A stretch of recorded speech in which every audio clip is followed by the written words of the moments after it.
Hey guys, today I'm going to show you how to use webhooks through IFTTT.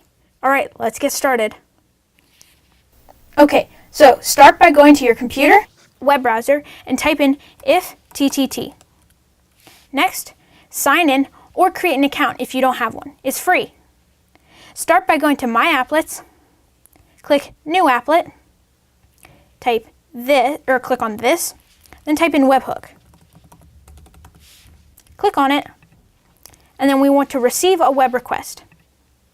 So you have a key, which I'll get you in a minute. So you want to trigger a certain web request. So in our internet browser, or through how we're triggering the webhooks, we have to specify what command we want to run through it. So that's what this event name is. I'm just going to call it trigger1, but you can name it whatever you want. Click Create Trigger. And then we want to specify what that does. So that is whatever it's going to do when it receives the web request. So I'm going to click on that, and I'll have it send me a notification. So I type in notification, click on it, and then I'm going to send a notification. And so this is going to send a notification saying that the event named Trigger1 occurred on the Maker Webhooks service. So if I click Create Action, now this is going to run. And I'm going to hit Finish. Now we have to get the key, the webhooks key. So start by going back to My Applets, Services, finding webhooks, clicking on it, and then we want to click on Documentation. Okay, so now we're at the key page.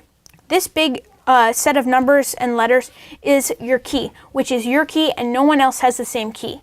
If other people have this key, they're going to be able to run your webhooks, which is not necessarily a good thing.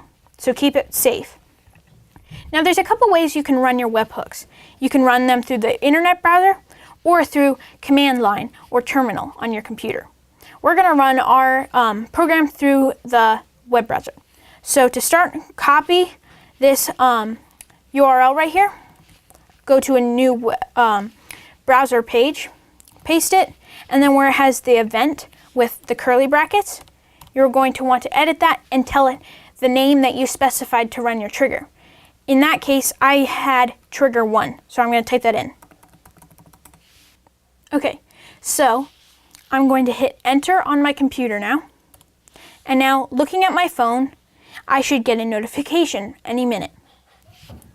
Okay, so one problem with IFTTT is that it takes a little while for it to check sometimes. So if you want to speed it up, go back to your applet and click Check Now.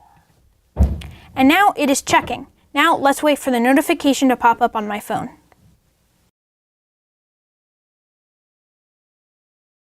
And as you can see, I just got a notification on my phone saying that this event got triggered. Thanks for watching this video. If you liked it, give a thumbs up. If you really liked it, then subscribe. Thanks for watching.